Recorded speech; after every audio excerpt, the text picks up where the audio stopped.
자, 우리 오늘 종려주일인데 오늘은 공부를 좀 할 겁니다. 왜냐하면 종려주일 여러분 너무나 식상하시죠. 그리고 많이 알죠. 그러나 우리가 새로운 관점에서 공부하는 시간을 좀 가지려고 하는데, 누가복음 우리 19장 28절에서 40절까지만 교독합니다. 40절 우리 28절에서 신약성경 129페이지에 있습니다. 누가복음 19장 28절에서 40절입니다. 제가 먼저 봉독합니다. 예수께서 이 말씀을 하시고 예루살렘을 향하여 앞서서 가시더라. 감람원이라 불리는 산 쪽에 있는 벳바게와 베다니에 가까이 가셨을 때에 제자 중 둘을 보내시며 이르시되 너희는 맞은편 마을로 가라. 그리로 들어가면 아직 아무도 타보지 않은 나귀 새끼가 메어 있는 것을 보리니 풀어 끌고 오라. 만일 누가 너희에게 어찌하여 푸느냐 묻거든 말하기를 주가 쓰시겠다 하라 하시매 보내심을 받은 자들이 가서 그 말씀 하신 대로 만난지라. 나귀 새끼를 풀 때에 그 임자들이 이르되 어찌하여 나귀 새끼를 푸느냐 대답하되 주께서 쓰시겠다 하고 그것을 예수께로 끌고 와서 자기들의 겉옷을 나귀 새끼 위에 걸쳐놓고 예수를 태우니 가실 때에 그들이 자기의 겉옷을 길에 펴더라. 이미 감람산 내리막길에 가까이 오심에 제자의 온 무리가 자기들이 본 바 모든 능한 일로 인하여 기뻐하며 큰 소리로 하나님을 찬양하여 이르되 찬송하리로다. 주의 이름으로 오시는 왕이여 하늘에는 평화여 가장 높은 곳에는 영광이로다 하니 무리 중 어떤 바리새인들이 말하되 선생이여 당신의 제자들을 책망하소서 하거늘 함께 대답하여 이르시되 내가 너희에게 말하노니 만일 이 사람들이 침묵하면 돌들이 소리지르리라 하시니라. 아멘. 이 본문을 가지고 제목을 한번 읽어보겠습니다. 시작. 종려주일 그 안에 숨겨진 세 가지 진리. 여러분, 오늘은요 예수님께서 예루살렘에 십자가를 지시기 위해서 입성하신 날이에요. 그리고 그날을 기념하여 우리 개신교는 종려주일이라고 명명해서 종려나무 가지를 흔들었다는 거죠. 종려주일이라고 명명해서 종려주일로 지킵니다. 그래서 오늘은 특별히 새가족분들도 많고 해서 종려주일에 대해서 짧게 먼저 설명을 좀 드리고 시작을 하려고 해요. 여러분, 종려주일이란 첫째로 한번 읽어보겠습니다. 시작. 예수님께서 십자가를 지시기 위해 예루살렘 성에 들어가신 날. 종려주일은 예수님이 예루살렘에 여러 번 들락달락 하셨지만 십자가를 지시기 위해서 들어가신 날. 둘째, 그때 사람들이 종려나무 가지를 흔들며 호산나라고 외침. 종려나무 가지를 흔들었다라는 상징적인 의미를 통해서 종려주일이라고 명명한 겁니다. 그리고 그들이 외친 호산나가 무슨 뜻이에요? 호산나가 무슨 뜻이에요? 호산나. 나를 구원하소서. 나를 구원하소서. 그런 뜻이에요. 그래서 나를 구원하소서. 나를 구원하소서. 물론 그들의 구원은 로마의 압제로부터의 정치적 해방이었습니다. 그러나 예수님의 입성은 영혼의 구원이었죠. 셋째, 그들이 흔든 종려나무의 의미는 첫 번째 무슨 의미입니까? 시작. 왕을 환영하는 그렇죠. 의미. 종려나무는 왕을 환영하는 의미. 둘째, 시작. 승리의 상징. 종려나무를 흔든다는 건 승리. 와, 승리를 축하하는 그런 의미예요. 세 번째, 시작. 해방과 기쁨의 표현. 사실 죄에서 사탄의 권세에서의 해방과 그 기쁨을 사실 표현해야 되는데 우매한 백성들은 로마로부터의 해방, 정치적인 해방을 기대하면서 흔들어댔던 거예요. 어쨌든 종려나무의 의미는 이 세 가지 의미를 가지고 있어요. 그리고 네 번째, 시작. 말이 아닌 나귀를 타고 입성하신 것은 정복이 아닌 섬김의 상징. 말은 군대, 군사적 의미를 가지고 정복의 개념을 갖고 있습니다. 근데 그것과 상반적으로 나귀를 타셨다는 것은 뭐예요? 내가 이 땅에 온 것은 이 땅을 힘으로 정복하러 온 것이 아니라 섬기러 왔다라는 그런 의미예요. 그리고 다섯 번째, 종려주일이란 시작. 백성들이 겉옷을 벗어 바닥에 깐 이유. 그렇죠. 백성들이 겉옷을 벗어 바닥에 깔았잖아요. 왜 그랬습니까? 시작. 왕에 대한 절대적 존경과 복종을 의미. 그러니까 오시는 분은 왕이셔. 우리를 해방시킬 거기 때문에 저분은 승리자기 때문에 미리 종려나무 가지를 흔들고 야 옷을 깔아 왕이시니까 그렇게 해서 예수님께서 예루살렘에 입성하신 날, 그 날이 종려주일입니다. 뭐 짧게 한번 정리를 했습니다. 여러분, 그러나 결론적으로 겉옷을 깔아, 그쵸? 복종의 어떤 그 하나님 앞에서 예수님의 입성 속에 겉옷을 깔고 또 그렇게 종려나무 가지를 흔든 것은 내가 당신에게 복종하겠습니다.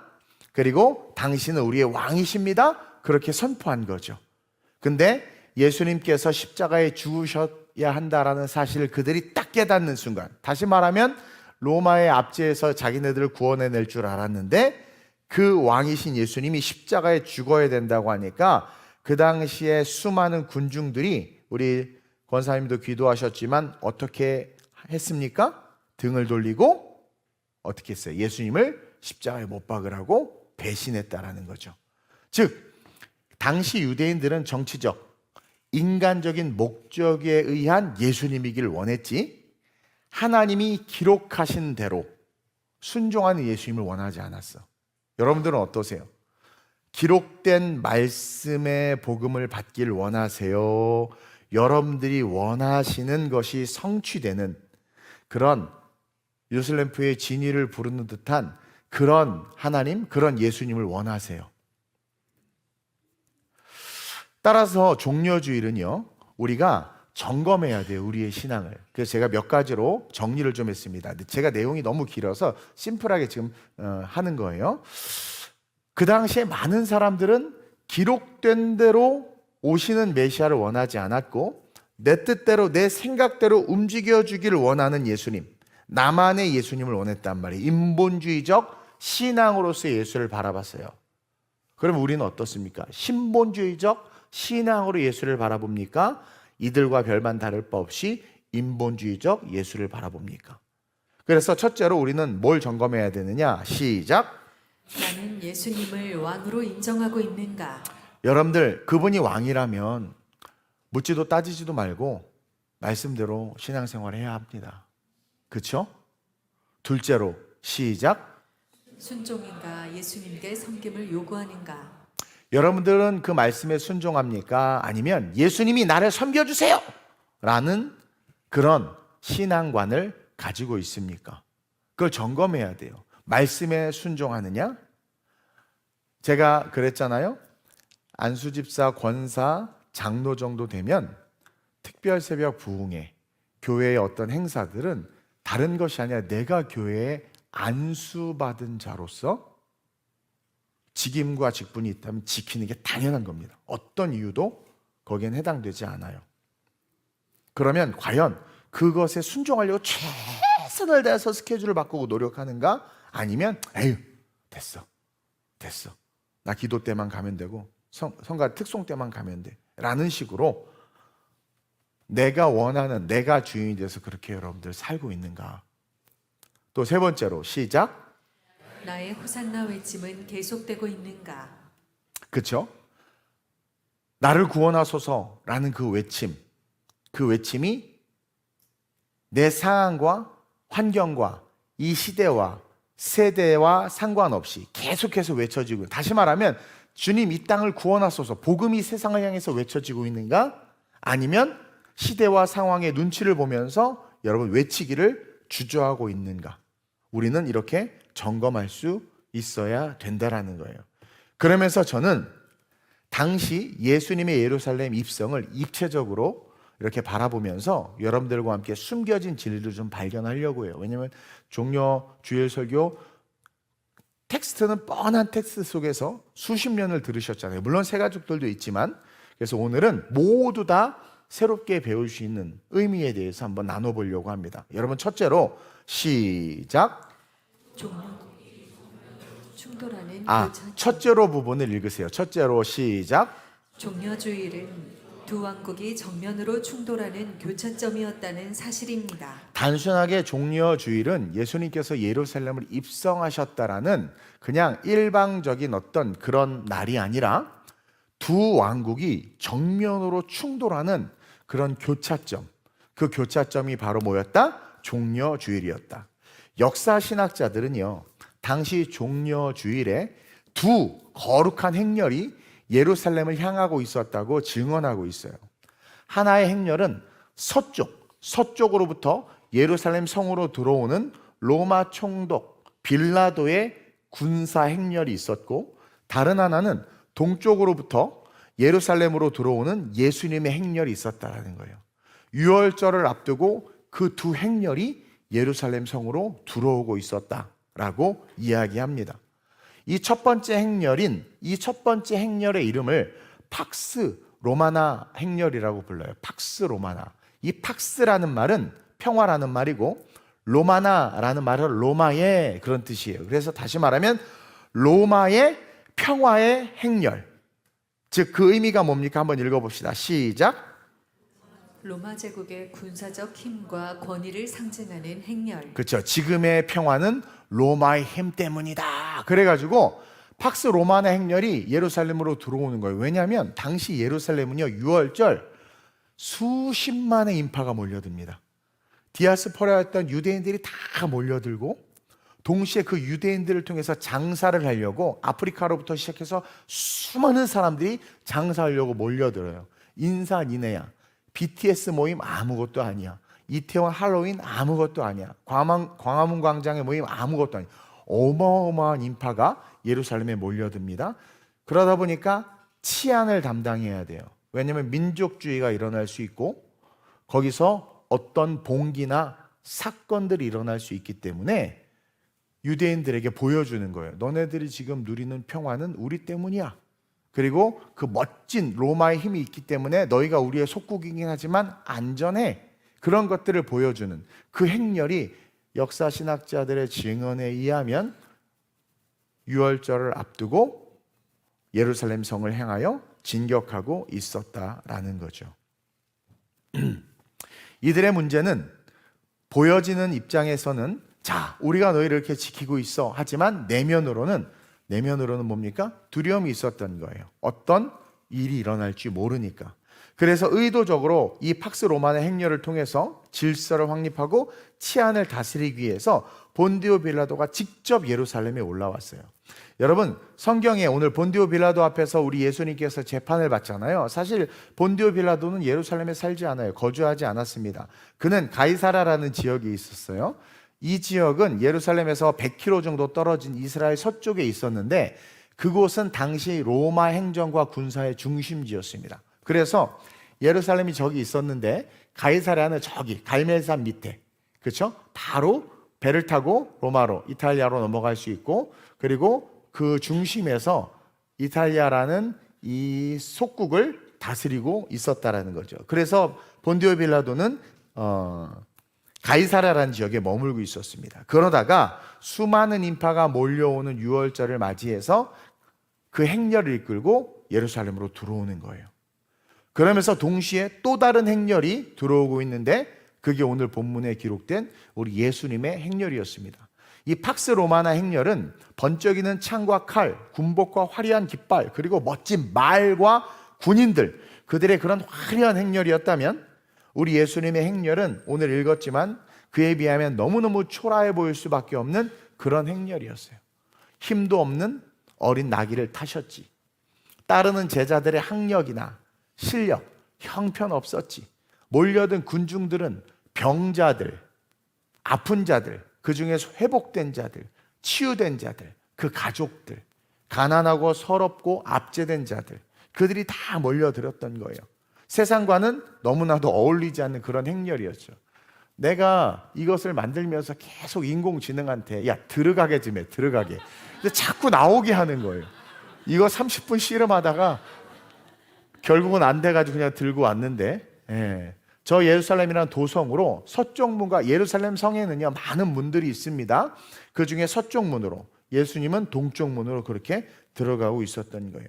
다시 말해서 예루살렘 성은 한마디로 여러분 뭡니까? 영적 전쟁의 한복판이자 세상의 나라와 하나님의 나라가 충돌하는 그 중심이다라는 것을 여러분들이 거시적 관점에서 볼 수 있었으면 좋겠습니다. 그러면서 성경은 우리에게 요구하고 있어요. 우리에게 뭘 요구합니까? 너 빌라도의 길을 따를래? 예수의 길을 따를래? 여러분, 서쪽의 행렬은 세상의 힘을 상징합니다.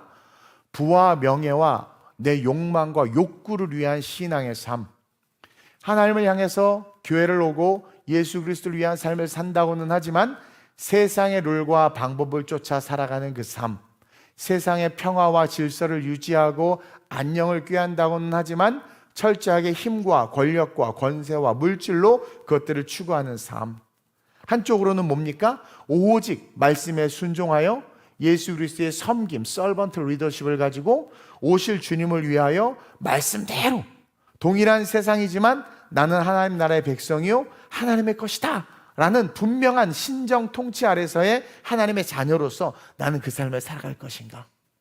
나의 신앙생활은 어떠한 행렬 속에 있는가? 우리는 결정해야 되고 결단해야 됨을 성경이 보여주고 있다는 거죠. 여러분, 이 세상에서 여러분들은 어떤 통치를 받기를 원하고 어떤 통치 아래서 살기를 원합니까? 뭐 겉으로야 주님을 따른다고는 하죠. 근데 여러분 솔직해집시다. 성공하고 싶고 화려한 삶을 살고 싶잖아요. 물질과 권력이 주는 그런 안정과 평안을 누리고 싶지 않아요? 몸이 아플 때 정말 감사할 수 있습니까? 가난할 때 만족하고 자족하면서 여러분들 신앙생활 할 수 있어요? 물질이 있고 없고를 떠나 과부의 랩도문과 같이 가진 것을 다 드릴 수 있습니까? 내게 맡겨진 직분이 있기 때문에 세상에서 내가 바쁘고 뭐 할 일이 많지만 내가 맡은 직분이 있기 때문에 내 자리를 지키고 성전에서 내 자리가 비지 않도록 내가 그 자리에 서 있으리라. 그런 결단이 있으세요? 아니면 내가 주님을 섬기지만 세상에서의 화려함과 세상에서의 이치와 방법들, 또 세상에서 요구하는 것들 내가 해야 되기 때문에 주님 잠시만요 하고 그 길을 쫓아 그 행렬 속에 뛰어들고 있지는 않는가? 말씀이 이끄는 사명과 순종, 성령이 인도하는 그 인도함을 따르는 그 신앙, 그 평안을 추구하는가? 오늘 종려주일 하나님께서 우리에게 요구하고 계신다라는 그런 마음이 듭니다. 여러분들의 신앙은 평안의 순교를 각오하는, 세상을 버릴 수 있는, 그리고 죽게 헌신할 수 있는 그런 신앙이 되는가 돌아봐야 될 거라고 믿습니다. 근데 여러분 요즘 세상이 어때요? 많은 사람들이 예수를 믿으면서도 많은 그리스도인들이 기록된 말씀이 아니라 다수결을 따라갑니다. 교회도 목회자를 청빙할 때 목회자의 목회 철학이나 어떤 그의 하나님과의 관계, 신앙의 깊이보다는 그의 디그리를 보고 선택을 합니다. 그렇죠? 오늘날 교회 안에서의 교제도 가난하고 연약한 자들과는 교제하고 싶어 하지 않고 구역 식구들도 좀 능력 있고 잘생기고 멋진 분들이 우리 구역 식구였으면 좋겠다. 문제가 있는 분들은 내 구역 안 왔으면 좋겠다. 그러면서 여러분 그게 힘과 권력을 쫓는 거예요. 그렇게 신앙생활을 했진 않는가? 나의 평안은 그리스도로 말미암는 평안이길 원하는가? 아니면 세상의 힘과 권력으로 말미암는 평안인가? 여러분 결국 이 두 충돌은 이 한 세상 안에서 우리가 어느 나라 백성인지를 점검하라는 하나님의 음성이 된다는 것을 기억했으면 좋겠습니다. 그러면서 종려주일은 거룩한 두 행렬이 예루살렘으로 들어가는데, 다시 말해서 재림의 주님 앞에서 우리가 신앙의 길을 걸어간다고는 하지만 과연 나는 어떤 길을 걷고 있는가? 여러분들 스스로가 점검했으면 좋겠고요. 둘째로 시작. 종려주일은 하나님의 영광이 다시 이 세상에 들어오는 거룩한 통로입니다. 네, 이 종려주일은 두 세상이 충돌하는 교차점이기도 하지만 동시에 그 중에 한 행렬, 그 예수님의 행렬의 의미를 우리가 깨달아야 되는데, 다시 말하면 그 예수님의 행렬은 죄된 세상, 소망 없는 세상, 그냥 멸망해야 마땅한 세상 가운데 다시 들어오는 하나님의 거룩한 통로가 되고 있다는 거예요. 우리가 잘 알듯이 구약의 말라기가 마지막 성경인데, 말라기 이후에 하나님은 몇 년간 침묵하십니까? 선지자도 안 보냅니다. 몇 년간 침묵하세요? 예언자도 안 보냅니다. 몇 년간 침묵하세요? 하나님의 사람도 보내지 않아요. 꿈과 이상과 환상도 주지 않습니다. 무려 몇 년간? 400년간. 답이 있잖아요. 400년간 침묵하십니다.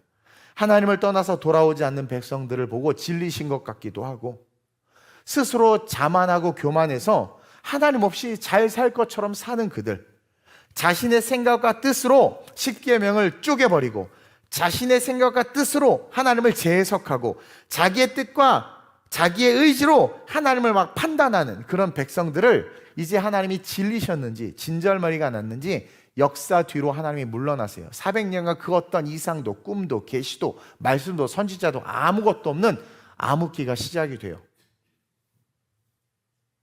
어쩌면 여러분들의 삶에 기도응답이 없고 이상하게 어느 순간 신앙생활하는 게 기쁨이 없고 교회 가는 게 별로 재미가 없고 그리고 신앙적인 어떤 도전을 받지를 못하는 거죠. 설교를 들어 자꾸 졸고 그렇죠? 뭔가 신앙생활에 문제가 생겼다라고 느껴지는 것은 어떻게 보면 여러분들의 삶에 하나님이 침묵하기 시작했다라는 거예요. 그거 아니잖아요. 제가 막 자꾸 전화하고 연락하고 예를 들어 막 그러면 그 지겨워도 막 이렇게 소통이 되잖아요. 근데 어느 순간 제가 연락을 안 해. 그리고 말을 안 해. 그럼 어때요? 편하죠, 여러분들. 그거 뭐예요? 포기한 거지. 그러니까 여러분들이 기도하기도 싫고 기도 응답도 안 되는 것 같고 교회 가도 재미도 없고 막 그런 것은 여러분들의 삶에 영적 침묵기, 암흑기가 시작된 것과 같은 거예요. 하나님과의 관계와 소통이 없는 그냥 어느 순간 여러분들이 일방적인 신앙생활을 하고 있었다는 거죠. 하나님과의 어떤 그 컨프런테이션에 대한 인카운터, 즉 계시에 대한 응답, 말씀에 대한 반응, 성령에 대한 순종, 그렇죠? 어떤 절개에 대한 헌신 이런 것들이 없는 거야. 내 일방적인 신앙생활, 내 생각대로 하는 신앙생활. 그러다가 어쩌다가 목사님 설교가 자기 생각이 딱 맞으면 할렐루야 그러고 그냥 일방적인 내 뜻대로 그렇게 신앙생활하니까 하나님이 여러분들의 삶에서 또 멀어진 거예요. 그걸 깨달아야 됩니다. 그게 말라기 이후에 400년간의 침묵의 삶이었어요. 그 400년간 이 땅에서는 많은 변화가 일어납니다. 바벨론의 제국이 사라지고 페르시아가 세워지고 페르시아가 사라지고 헬라가 세워지고 헬라가 사라지고 지금 로마의 지배 속에 이렇게 상황이 바뀌고 오늘날로 비교하자면 시대에 많은 변화가 일어나고 있는 거죠. 그리고 그러던 어느 날 하나님은 당신의 계획 속에서 예수 그리스도를 보내시는데 그 예수님이 바로 오늘 성전 동쪽 문으로 들어가는 이 종려주의를 통해서 멈춰졌던 하나님의 축복, 멈춰졌던 하나님의 이상, 계시, 환상, 꿈, 사명, 헌신 그것들을 다시 이 땅 가운데 불어넣어 주고 계신다라는 거예요. 이게 종려주일이에요. 에스겔서 8장에서 11장까지를 보면 이스라엘 백성들의 우상 숭배로 말미암아 하나님이 이스라엘을 떠나신다라는 예언을 환상을 에스겔이 받아요. 하나님의 임재인 예루살렘에서 하나님이 그 영광을 확 거두어 가시는 환상을 에스겔이 봅니다. 그러니까 하나님의 성전에서 하나님의 영광을 확 거두어 가세요. 근데 어떻게 거두어 가시느냐? 바로 예루살렘 성의 동쪽 문을 통해서 그 영광을 확 거두어 가십니다. 그게 에스겔 8장에서부터 11장까지 기록되어 있는데 시간이 없어서 중요한 말씀인 10장 18절 19절만 봅니다. 시작. 여호와의 영광이 성전 문지방을 떠나서 그룹들 위에 머무르니 그룹들이 날개를 들고 내 눈앞의 땅에서 올라가는데 그들이 나갈 때 바퀴도 그 곁에서 함께하더라. 그들이 여호와의 전으로 들어가는 동문에 머물고 이스라엘 하나님의 영광이 그 위에 덮였더라. 이게 무슨 말이냐면 이스라엘의 우상 숭배를 통해서 하나님이 이스라엘을 버리시는 거예요. 그걸 에스겔이 보는 거예요.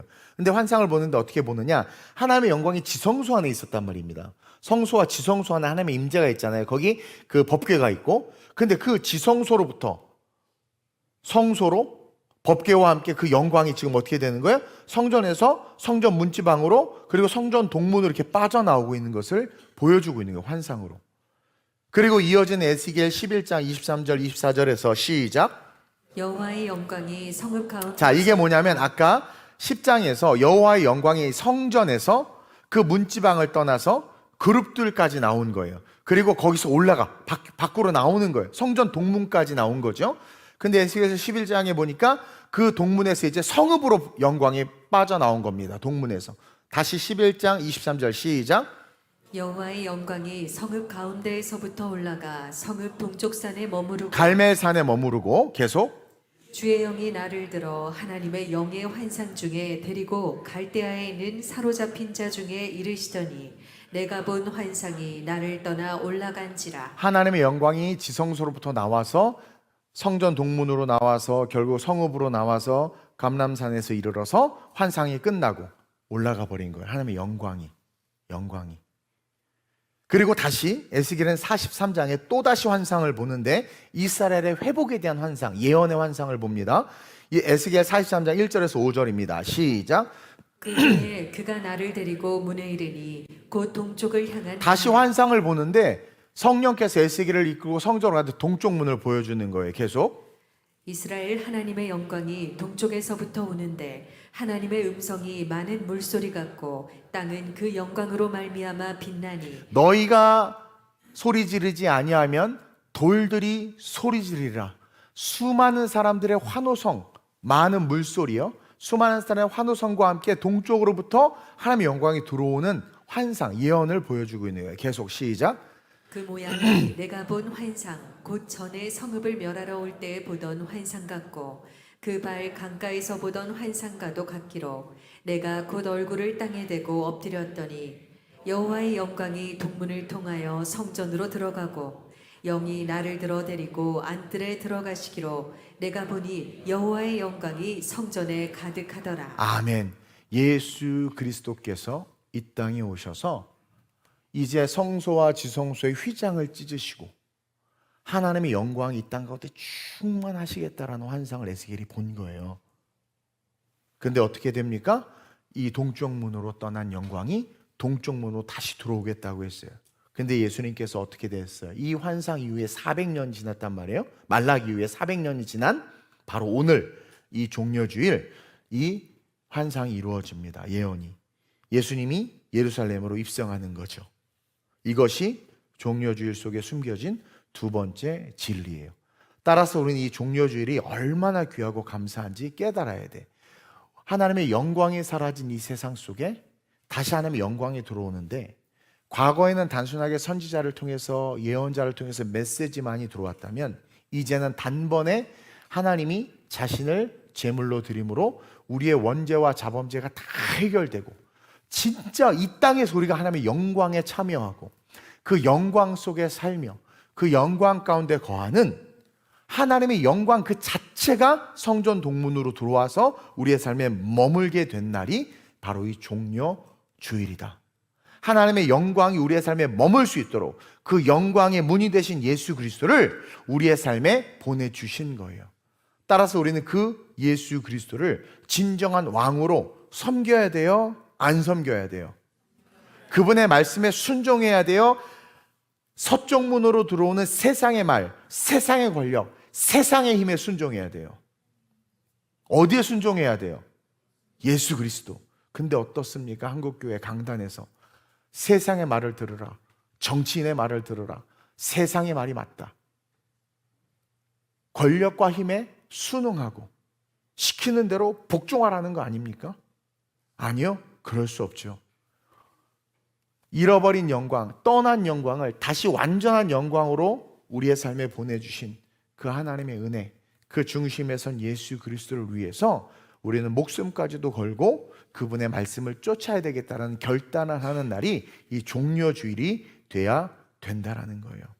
여러분, 우리가 이 땅을 살면서 진정한 하나님의 영광과 축복을 받는 유일한 길은요, 오직 예수 그리스도의 말씀과 뜻대로 사는 것밖에 없어요. 여러분, 정치인들 말 들어서 그 사람이 우리의 영혼을 책임집니까? 여러분들 힘과, 제가 그랬잖아요. 도와주겠다. 내가 책임져 주겠다. 근데 그렇게 말한 사람의 환경과 상황이 바뀌면 그 말은 언제든지 바뀝니다. 근데 성경은 뭐라고 증언합니까? 우리 하나님은 시건하는 분이 아니시다. 풀은 마르고 꽃은 시드나 주의 말씀은 영영이 선다. 그래서 저는 거짓말하는 사람이 싫고 배신자가 싫은 거예요. 그리고 저를 이끄는 것은 말씀이어야지 내가 하나님을 좋게 하랴 사람을 좋게 하랴. 내가 사람을 좋게 하면 하나님의 종이 아니라. 그런데 오늘 한국교회는 사람을 좋게 하고 당파가 나눠지고 서로 싸우고 힘과 권력으로 평안을 누리려고 한단 말이에요. 코로나 때 교회가 문을 닫고 안전을 지켜야 우리 다음 세대들과 우리가 아름답게 예배할 수 있대요. 아니요. 문을 닫는 것이 안전과 평안을 지키는 것이 아니라 하나님이 우리의 안전과 평안을 지키는 겁니다. 그게 하나님 나라에서 살아가는 하나님의 백성, 하나님의 통치를 받는 하나님의 사람인 거예요. 여러분들의 왕위에서 폐위시키길 주님의 이름으로 축원드립니다. 지금 여러분들이 왕이 되어 살아가고 있지는 않습니까? 기록된 말씀이 있음에도 내 생각에는 이게 옳고 내 생각에는 이게 맞는 거예요. 그리고 자기를 합리화하려고 수많은 변명들을 우리는 기도하면서 혹은 주님께 이야기를 한다라는 거죠. 그것은 주님이 왕이 아닌 거예요. 내가 왕인 거예요. 따라서 이 종려주일은 하나님의 축복이 거룩한 동쪽으로부터 들어오는 이 놀라운 영광 속에 그분이 왕이시라는 거죠. 나는 세상의 왕이 아니라 하나님의 아들이신 예수 그리스도가 내 인생의 왕이다. 따라서 내 안에 있는 내가 왕이 된 나의 왕위를 스스로가 폐위시키고 예수 그리스도를 다시 여러분들의 왕으로 세우는 그런 거룩한 주일 되시길 주님의 이름으로 축원드립니다. 마지막으로 시작.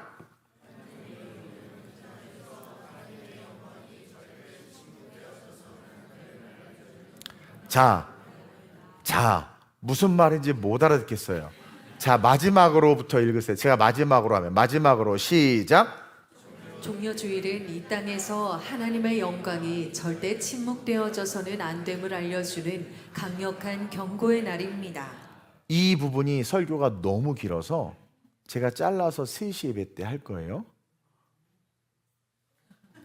아니 왜 갑자기 저걸 넘겨? 네.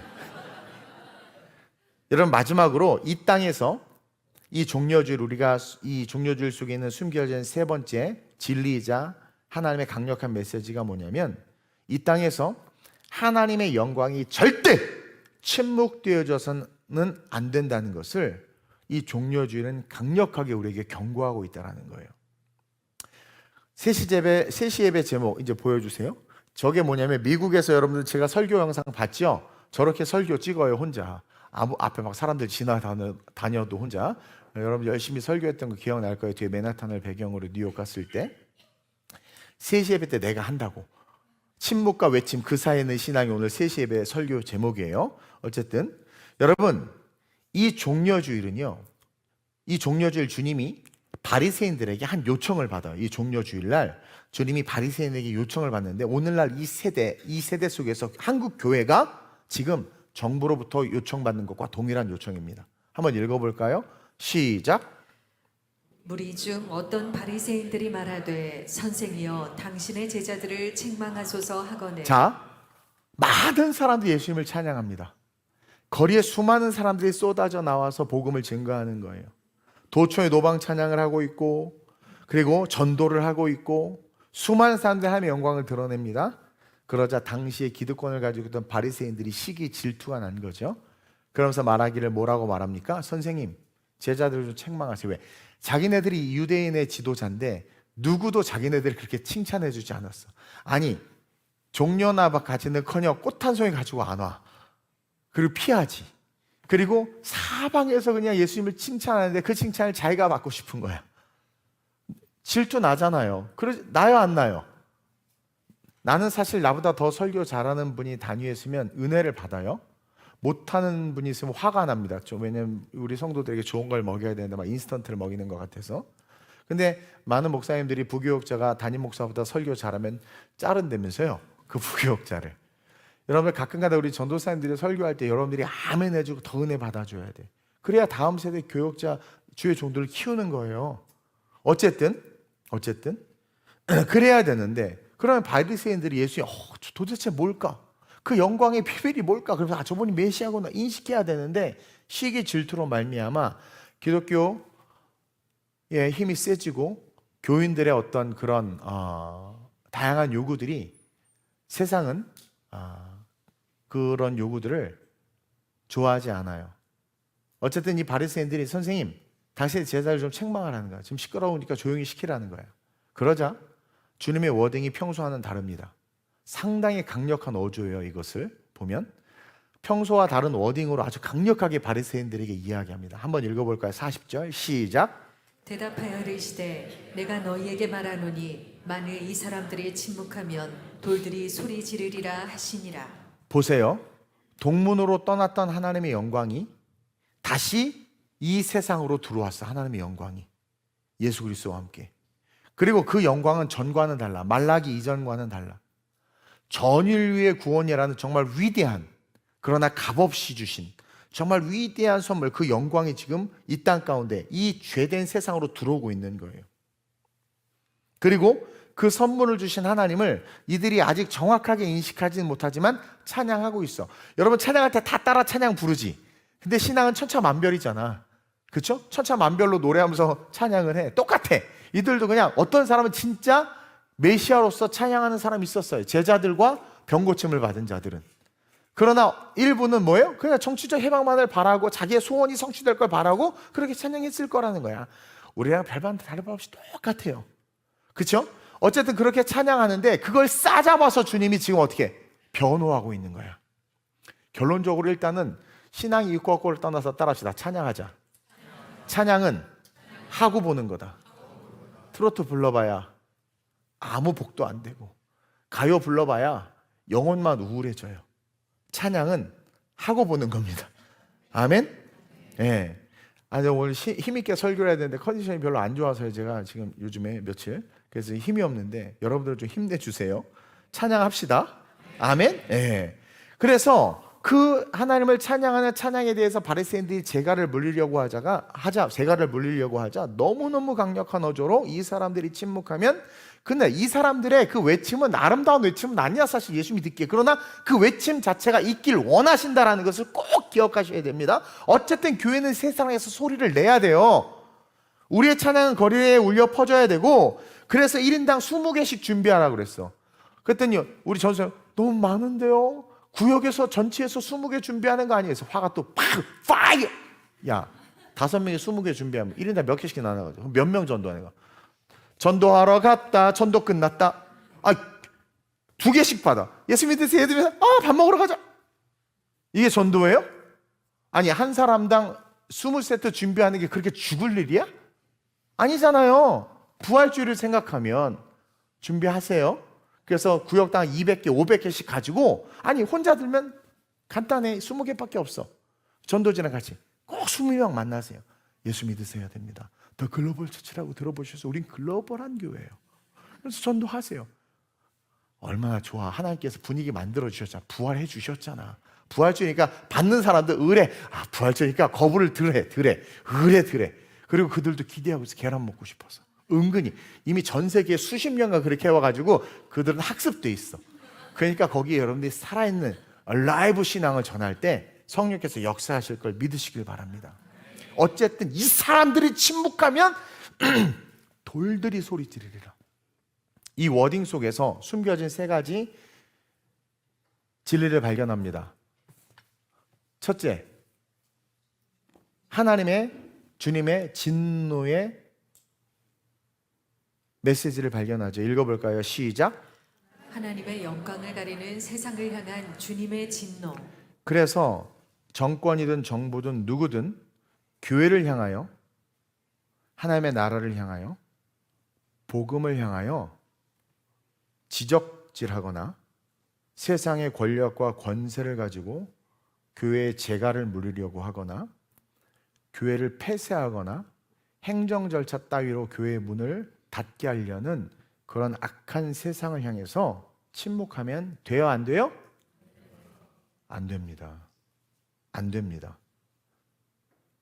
이 사람들이 침묵하면 그 어중이 떠중이들의 찬양, 뭣도 모르고 하는 찬양, 그러나 그들의 바람이 있는 걸 아세요. 아직 몰라서, 아직 어려서 저러지만 저들의 바람이 내가 그것을 해줄 수 있다는 그 믿음, 그 작은 믿음으로 바라는 거, 그것조차도 귀히 여기신 우리 주님의 그 사랑, 그러니까 우리는 외쳐야 되는 거예요. 세상을 향해서. 그래서 이 워딩 속에 우리는 주님의 진노를 발견할 수 있습니다. 또 복음의 입을 막는 자들을 향한 주님의 저주가 들어있어요. 저주. 뭐라고 써놨습니까? 시작. 복음의 입을 막는 자들을 향한 저주. 여러분, 교회를 핍박하는 자들과 교회를 해하려고 하는 자들은 반드시 저주받게 되어 있습니다. 그들은 저주받을 자입니다. 현 정권은 교회를 핍박합니다. 저주받은 정권입니다. 그리고 세 번째, 어떤 워딩이 숨겨져 있습니까? 무서운 경고. 시작.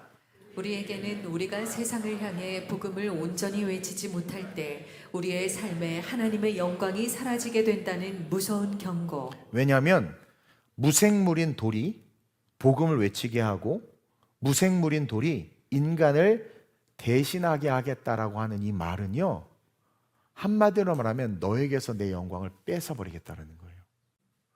네가 목사인데 할 말을 못하고, 네가 장로인데 교회를 못 지키고, 네가 안수집사인데 책임을 다하지 못하고, 네가 권사인데 교회로 해서 헌신하지 못하면, 소리를 내야 할 때 내지 못하고, 세상이 바리새인들이 교회와 하나님의 나라에 대해서 재갈을 물리려고 할 때 네가 순교를 통해서 그것을 싸워 이기지 아니하면, 그것과 싸우지 않고 침묵하면 너에게서 내 영광을 뺏어버리겠다, 돌들로 하여금 소리 지르겠다라는 그 메시지 속에 무서운 경고가 있는 거예요. 그러니까 하나님의 영광을 막는 모든 것들에 대한 경고입니다.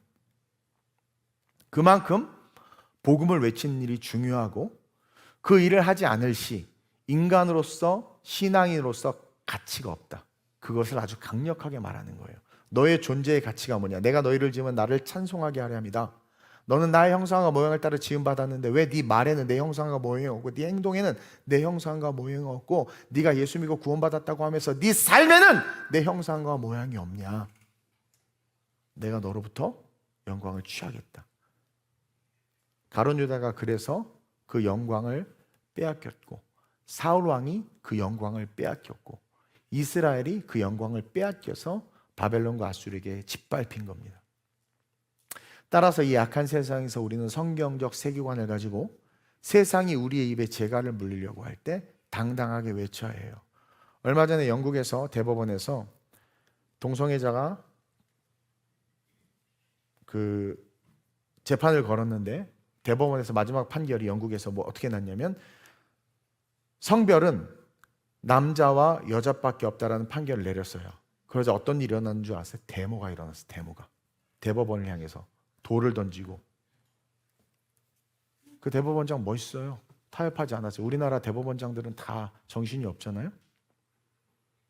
근데 백성들이 어때요? 지금 너 그딴 소리 하지 말라고 돌 던지고 있는 거야. 바리새인이에요. 재갈을 물리려고 하는, 법의 재갈을 물리려고 합니다. 올바른 말을 하지 못하게 하려고 하고, 올바른 진리를 말하지 못하게 하려고 하고, 하나님께서 우리에게 주신 보편적 양심에 대해서 선포하지 못하게 하는 거예요.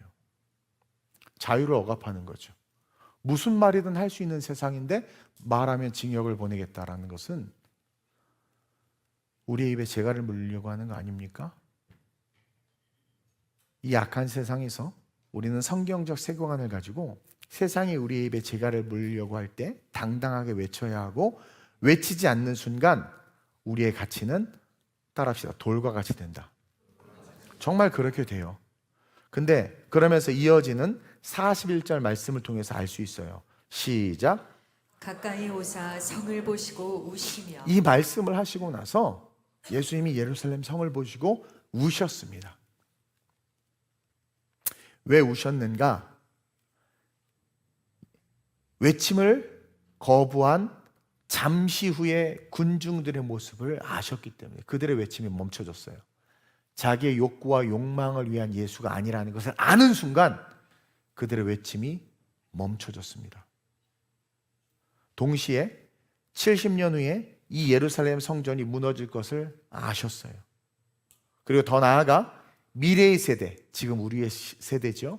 우리의 세대가 자신을 거부하고 복음을 복음으로서 당당하게 외치지 못할 것을 아셨기 때문에 우셨습니다. 따라서 우리는 이 종려주일 어떤 이념과 사상과 문화 속에서도 예수가 그리스도이심을 외쳐야 돼요. 예수님이 우시지 않도록 예수가 그리스도이심을 외칠 때 이 돌들이 소리 지르라 외침을 멈춘 순간 영광이 사라지고 우린 영원한 지옥으로 떨어질 수밖에 없단 말입니다. 그것을 보고 우셨던 거예요. 그래서 우리는 어떻게 해야 합니까? 어떠한 시대와 상황 속에서도 끊임없이 말씀을 중심으로 세상에서 복음을 외쳐야 되고, 특별히 부활절날 열심히 전도해야 되고, 어둠의 권세에 묶여있는 자들에게 여러분 강제적으로도 끌고 나와야 돼요. 싸워야 된다라는 겁니다. 외치고 또 외쳐야 돼. 모든 열방이 구원을 받을 수 있도록. 이 거룩한 종려주일, 그동안 습관적으로 헌금 조금 하고 성가대 찬양, 화려한 찬양 듣고 그렇게 끝나면 그냥 그게 끝이 아니라는 거예요. 이제 이 종려주일, 다시 새롭게 각인된 이 종려주일에 숨겨진 이 세 가지 진리라는 이 말씀을 통해서 우리는 우리의 삶을 기경시켜야 돼요. 저는 깜짝 놀랐습니다. 그 무슨 요즘에 OTT에서 운명 무슨 49? 무당 49명 나와가지고 이 대한민국을 주술의 국가로 바꾸고 있어. 난 몰랐어요. 그게 그렇게 1등이고 하는지. 무당 나와서 막 죽은 나라를 위해서 순직한 무슨 소방관 어떻게 죽었는지 알아맞히면서 인격 살인하고 있죠. 그리고 막 하면서 지금 이 세상이요, 이 기독교를 대적하려고 별짓을 다 하고 있어. 사람들 다 거기 무속에. 그래서 지금 막 엄청 스타가 됐대. 그 사람들 엄청 스타가 되고 막 돈 벌고 막 주술에 무슨 무당에. 여러분, 이런 이 상황 속에서 지금 두 왕국이 충돌하고 있어요. 지금 여러분들은 어느 쪽으로 들어가는 삶을 선택하겠습니까? 동쪽으로 들어오는 하나님의 영광, 서쪽으로 들어오는 세상의 권력, 권세. 이 종려주일 결단함으로 말미암아 나 동쪽으로 들어오는 하나님의 영광의 그 길에 서서 세상에서 봤을 때는 초라하고 나약하고 좀 바보같이 사는 것 같지만 나는 그 하나님의 영광의 길을 걸어가리라. 그리고 내 상황과 환경이 어떠하든 나 그 복음을 외치리라. 나에게 그 사명이 주어졌다. 그 안에서 그 중심에 서서 나 하나님 나라의 백성으로 내 스스로를 돌아보며 하나님의 영광과 그 축복이 내 삶에 머물 수 있도록 그러한 신앙으로 내 신앙을 좀 세워나가야 되겠다. 그렇게 결단하는 우리 TGC 모든 성도님들이 되시길 주님의 이름으로 축원드립니다. 이 시간 기도하는데 지금은 영적 전쟁의 시대입니다. 여러분, 우리는 종려주일 너무나 잘 알아요. 그냥 성가대 찬양 듣고 종려주일 헌금 조금 몇 푼 더 하고 그러면서 종려주일 뭐 보냈다, 이게 아니라 이 종려주일이 두 세계의 영적 충돌이구나. 나는 어느 세계, 어느 편에 서서 교회를 향하여 신앙생활을 하고 있었는가? 나는 어느 편에서 똑같이 예루살렘 성전으로 들어가는데 세상의 질서를 지키면서 교회 안에서도 세상의 질서를 지키고 세상의 룰을 지키기 위해서 그것을 가지고 교회 안에서 서 있는가? 아니면 하나님의 동쪽으로 들어간 예수 그리스도의 편에 서서 정말 세상에서 봤을 때는 어처구니 없고 왜 저렇게 살아? 왜 저렇게 희생해? 왜 저렇게 헌신해? 왜 저렇게 바보같이 예배드려? 라고 말하지만 예수의 편에 서서 예루살렘 성에 들어가서 그 편에 서서 그 자리에 서 있는 하나님의 사람인가? 나는 과연 주님 앞에서 하나님께서 다시 이 땅에 불어넣어 주시는 그 영광의 자녀로서 서 있는가? 아니면 어느 순간 세상의 권세와 권력을 쫓아 살아가는 불나방과 같은 인생으로 서 있는가? 돌아보며 내 입술과 내 삶은 마지막 이 세상 이 시대 한복판에서 복음을 외치는 자인가? 내 입술에 재간을 부리는 세상의 말에 순종하는 자인가? 스스로를 진단하며 이 종려주일 나의 호산나는, 나의 흔드는 이 종려나무 가지는, 내가 까는 그 옷은 정치적 메시아가 아니라 내 삶의 구원자요 하나님의 아들 십자가를 지신 주님을 향한 온전한 신앙 고백이 되게 해달라고. 내 찬양은 온전한 신앙 고백의 찬양이요, 내 섬김과 헌신과 직분자로서 교회를 지키는 내 삶은 온전한 구원의 은혜를 아는 자의 삶이요, 내가 바라는 꿈은 영원한 천국이라는 분명한 참 신앙의 신앙을 삶을 살아가는 내 신앙임을 보여주는 찬양과 예배와 예물과 헌신의 내가 될 수 있게 해달라고 주님을 3번 부르고 합심으로 전심으로 기도합니다. 주여, 주여, 주여.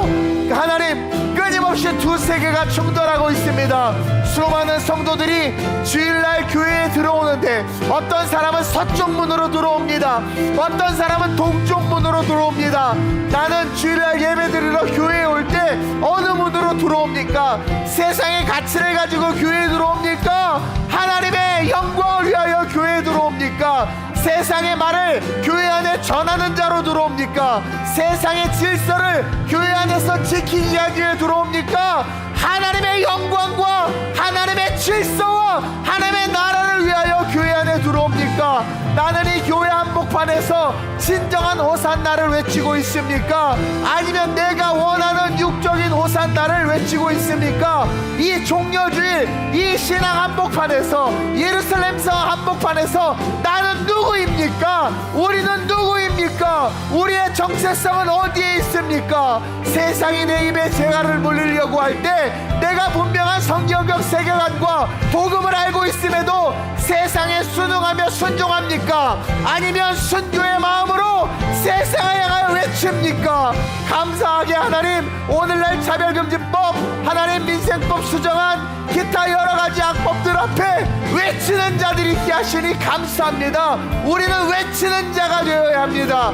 복음을 가리고 입술에 재갈을 물리며 노방전도하지 못하게 하고 낙태금지를 방해할, 낙태금지법을 막는, 그 법을 막는 악한 세상을 향하여 우리의 자녀들에 있어서 성전체성을 파괴시키는 이 세대를 향하여 성경적 세계관을 가지고 외쳐야 합니다.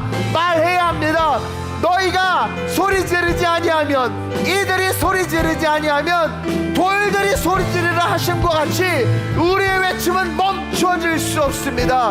우리는 돌이 되길 원치 않습니다.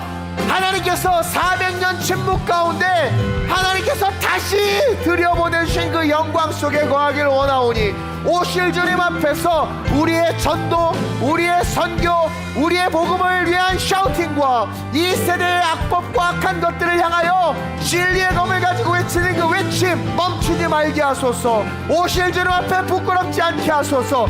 돌되지 말게 하소서.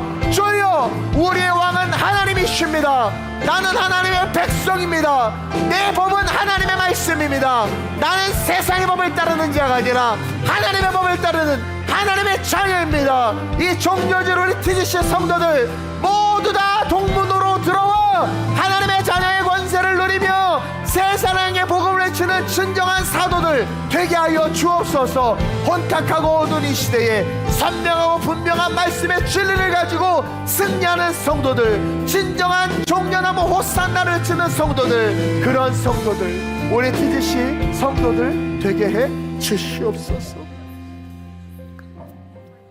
좋으신 아버지 하나님, 종려주일은 하던 헌금에서 몇 푼 더 헌금하고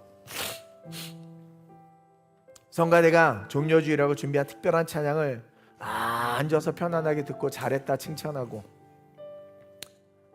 예루살렘 성전에 예루살렘에 주님 입성하셨지, 그렇게 듣고 흘려버리는 그런 단순한 날이 아니라 우리의 존재로서의 가치가 회복되어지고 우리가 어떤 의무와 사명이 있는지를 발견하며 내가 교회 올 때 어느 문으로 들어오는지를 점검해야 하는 거룩한 주일임을 믿습니다.